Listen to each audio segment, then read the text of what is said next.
This video is about Ralph Delaney Hughes and the JFK assassination. I've never heard anybody talk about Ralph Delaney Hughes other than myself. I have made a video on this. But now that I have the ability to post videos on YouTube longer than 15 minutes, I think I will leisurely cover all the documents. So you're in for a treat here. This is an urgent, what is it? It's a, let me see. It's a teletype. An urgent teletype from the Cleveland, Ohio office to Dallas and Knoxville. Representative Sherwin-Williams Company, Hubbard, Ohio, advised that employee Ralph Delaney Hughes, Youngstown, has mysteriously disappeared night of November 15 last, that's 1 week before the assassination, with wife and 2 children. Hughes has not reported for work since, has pay of $92.34 coming, and company representative telephoned his mother, Mrs. Tom J. Hughes, Road 1, Roan Mountain, Tennessee, on November 22 last, the day of the assassination, and she last heard from him about October 1 last, when he mentioned moving to unknown city in Texas in future. So on the day of the assassination, after the assassination, this person at the Sherwin-Williams Company, where Ralph Delaney Hughes worked, called his mother in Tennessee. This is the day of the assassination, he called her. And she said she hadn't heard from him since October, when he mentioned moving to an unknown city in Texas. I know, I just read that, but I want to impress that upon you. And found house,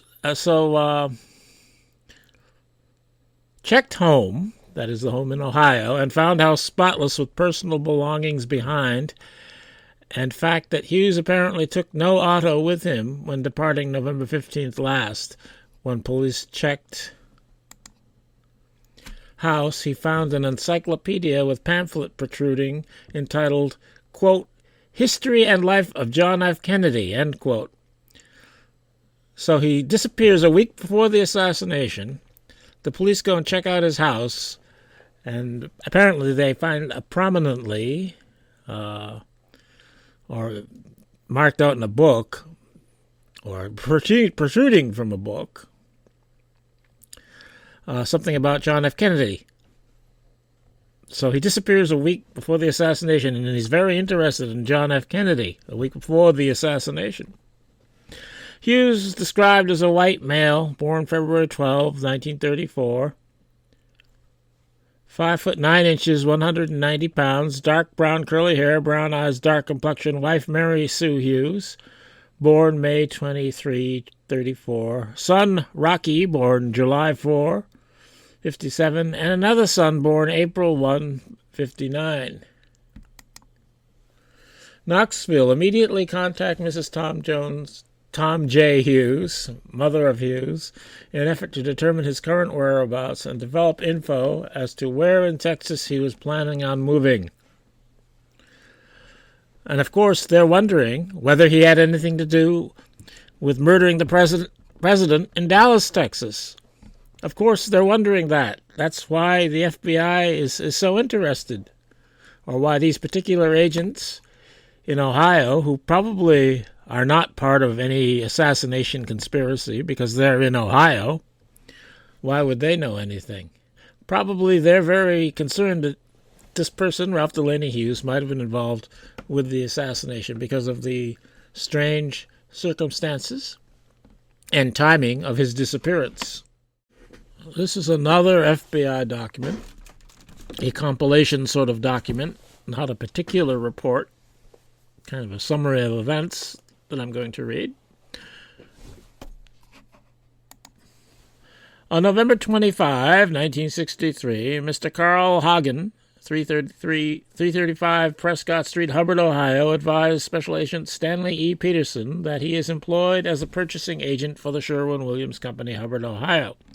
He stated that since the assassination of President Kennedy, a past incident has bothered him very much. He stated that one Ralph Delaney Hughes, residing Applegate Road, Liberty Township, Youngstown, Ohio, was employed by the Sherwin-Williams Company as an oiler. On the night of November 15, 1963, Hughes became sick on the job and left work at 8:31 p.m., and has not been to work since that time. He stated that efforts had been made by company representatives to contact Hughes with negative results, and further that a representative of the company had contacted Hughes' mother in Tennessee on November 18, 1963. The report said November 22nd, but whatever, and she advised she had not seen him since August 1963. The report said October 1963, when he was on vacation, but she recalled he made mention that he was going to Texas sometime in October 1963, but did not state where or any of the details. Hagen says Hughes was a good worker and always over-anxious to do a good job and jobs about the plant that he was not required to do. He also stated up until recently Hughes lived in a trailer camp, but sold the trailer for $1,800. He also stated that he had heard that on Saturday, November 16, 1963, a 1960 gray Chevrolet, which Hughes owned, was towed away by an unidentified tow truck. On November 26, 1963, Mr. Ray Carlisle, personnel manager, Sherwin-Williams Company, was contacted, and he reviewed his files and stated that Ralph Delaney Hughes worked for the company from June 15, 1959, to November 6, 1959, at which time he was laid off and was reemployed on April 24, 1961, and was so employed until his last day of work, November 15, 1963.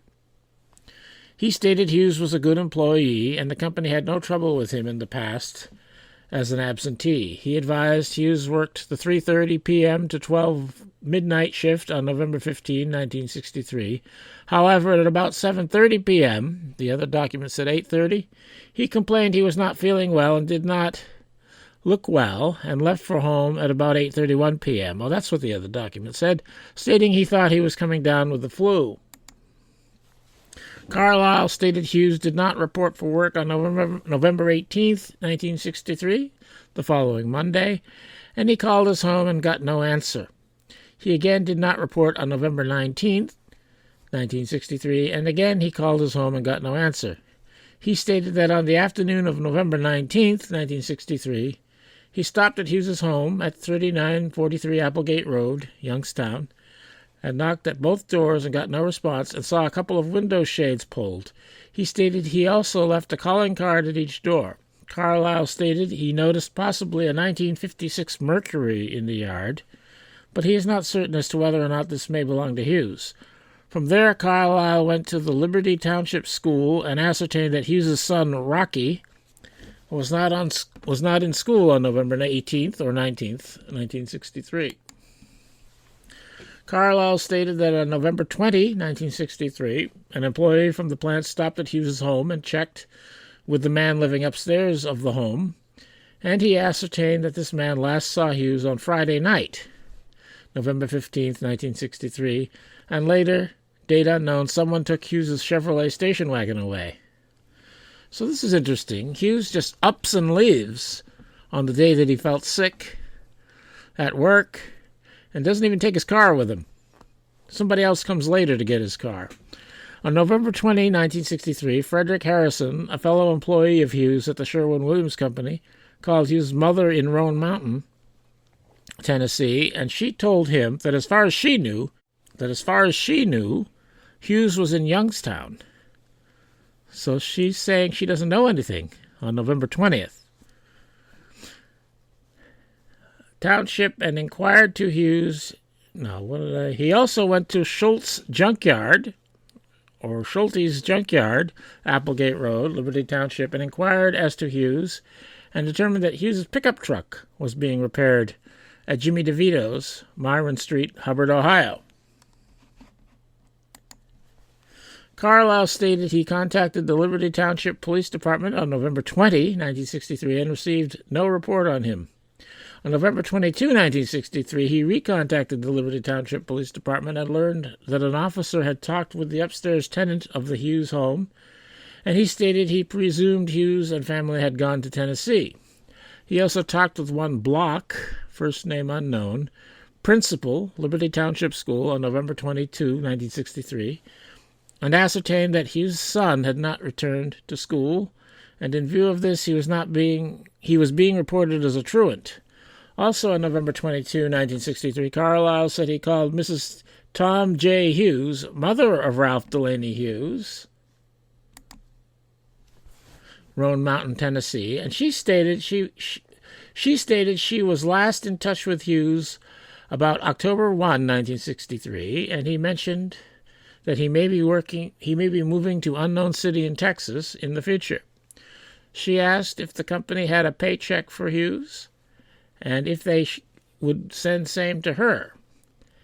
And he advised her Hughes had $92.34 coming, but the company would not send the check to her, but if he contacted the Sherwin-Williams Company and gave his forwarding address, they would mail the check to him.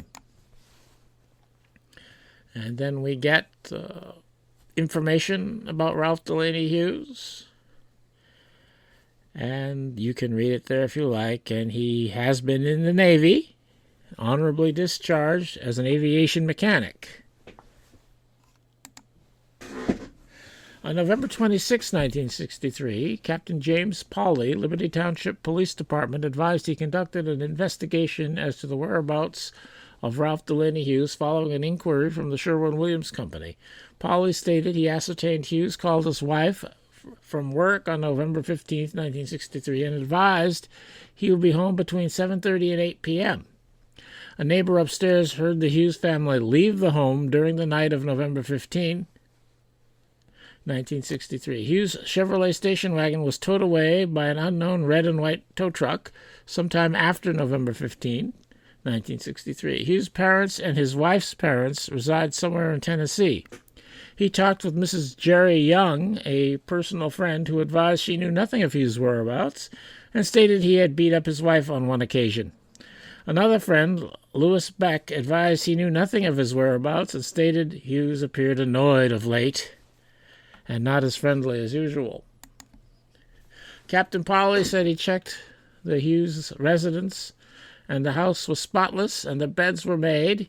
He found a television guide magazine with the page open to November 15th, 1963, 1/2 carton of cigarettes, his personally owned shotgun and pistol in the house, a small bank with about $2 in change, piggy bank, I guess, milk in the refrigerator, and a Goya encyclopedia with a small pamphlet partially protruding entitled History and Life of John F. Kennedy.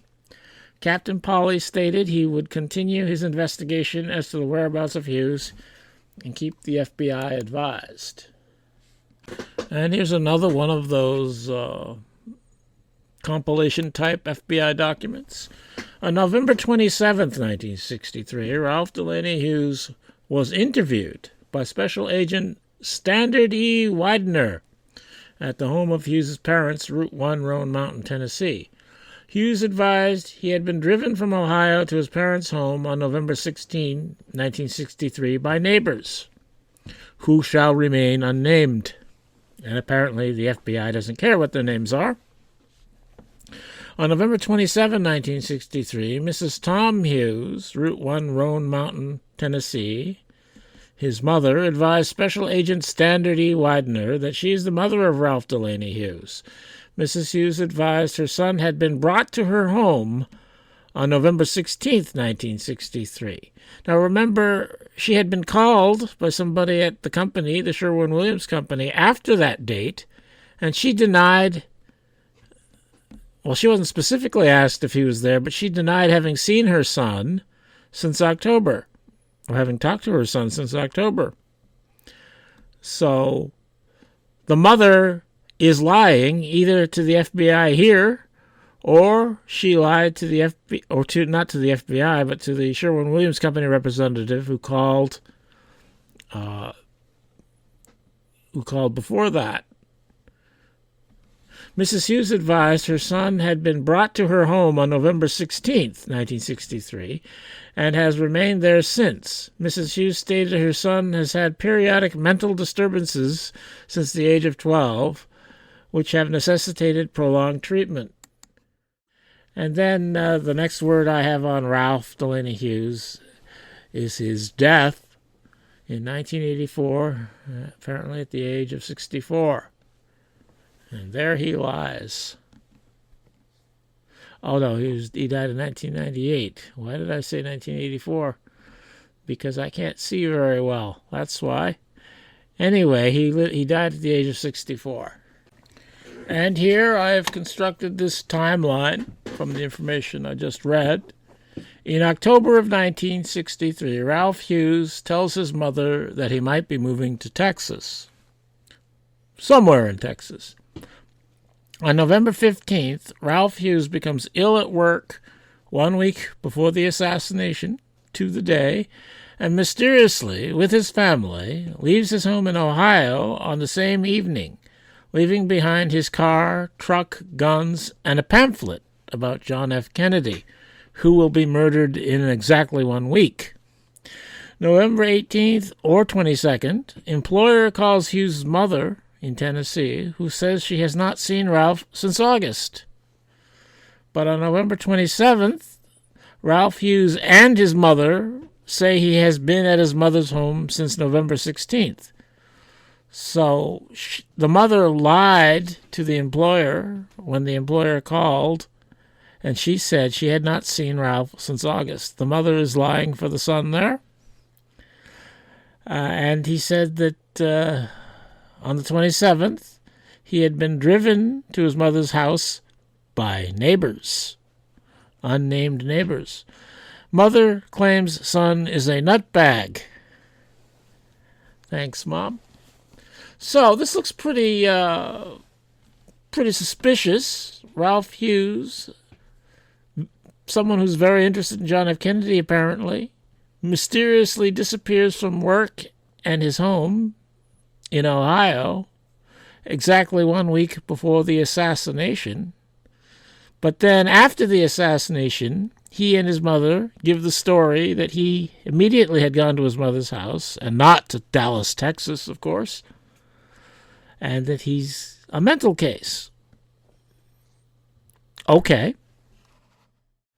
Naturally, when I first found these documents, I found this to be very suspicious, and I wanted more information. So I tracked down one of the sons, and here is some information I found on that son.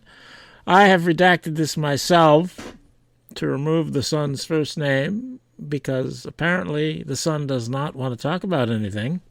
I found him on Facebook, so I joined Facebook just to communicate with him. I sent him some message. I forget exactly what I said, but I wasn't being unreasonable. I just asked him whether he had any knowledge about why they left Ohio a week before the assassination. I never got a reply from the son. The only reply of any kind I got was getting kicked off Facebook. The next day I tried to sign in to see if I had got a response from him, and I was notified that my account had been terminated. So apparently the son doesn't want to talk about anything, and that's why I've redacted his name here. Of course, anybody who's good at finding stuff could probably find him on their own. But anyway, given the response I got here, not only does the son apparently not want to talk, but for some reason, Facebook is or at that time anyway, was very much on the side of him not talking to me, apparently.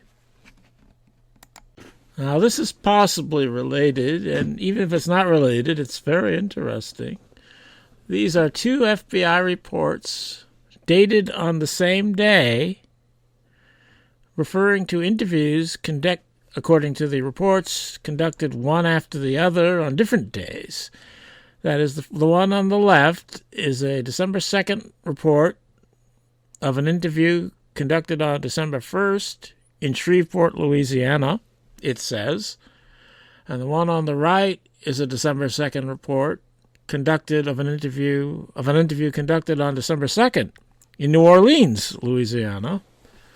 An interview of the same person by different FBI agents on different days. It says on different cities. I think they're adjacent cities, New Orleans and Shreveport. And I don't know if it doesn't clarify why there's two separate reports here, or why it's in two different cities, or why there are different FBI agents making these interviews. But it's an interview of a Mr. E.H. Williams, Regional Director, Region Number 7, AFL-CIO.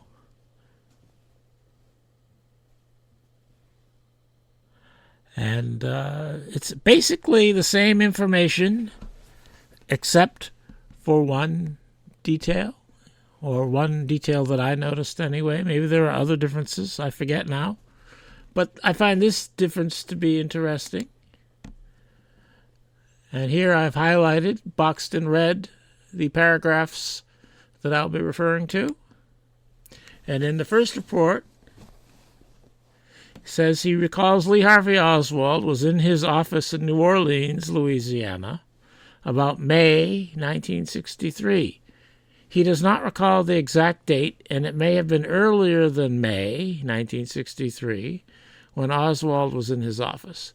The first contact he had with Oswald was when he received a letter from Oswald, which letter was mailed from another state.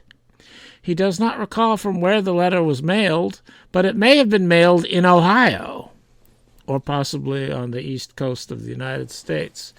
Now, Ohio is where Ralph Delaney Hughes lived, and so naturally I made that connection.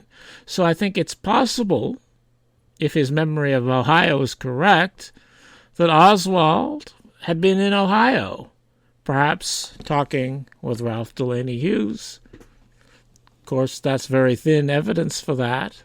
But what makes this more interesting is that in the other report, Williams remembers the letter as being postmarked in New Orleans, not Ohio or the East Coast. So on the same day, or the next day, perhaps it is, in talking to the FBI, the story gets changed in one report from Ohio or the East Coast to New Orleans, which, of course, aligns with the official story and not with the idea that Oswald might have had anything to do with Ralph Delaney Hughes. And then after the assassination, in this January 1964 New York Times published piece, Williams is quoted as saying he believed the return address was Magazine Street, New Orleans. So now, and that's where Oswald was living, on Magazine Street in New Orleans. So the more time goes on, the more Williams is aligning his story with the official story.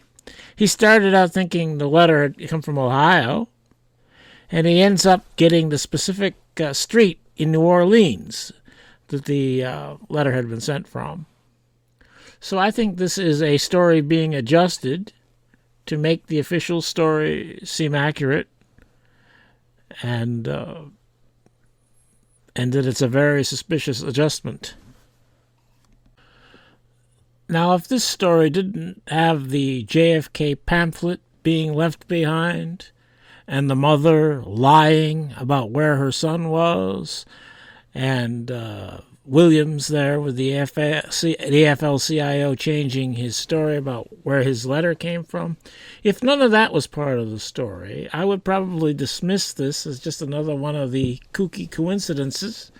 There were lots of kooky coincidences, but most of them are not credible, because they don't have these elements which are hard to explain in any other way other than that the person was involved with the assassination. And I think Ralph Hughes was involved with the assassination. I think he was an asset of the conspirators, whether it was Oswald and his Cuban conspiracy or whether it was the CIA tapping an asset.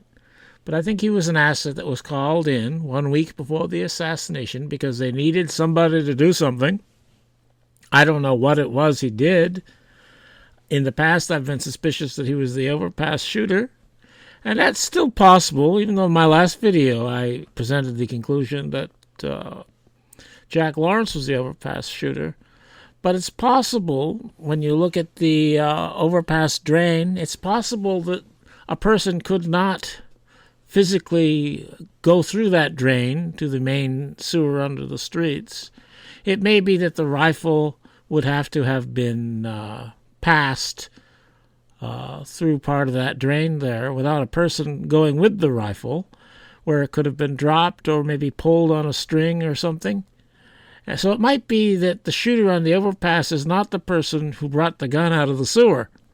If that were the case, then Ralph Hughes could be the overpass shooter, and Jack Lawrence would just be the guy who ferried the rifle.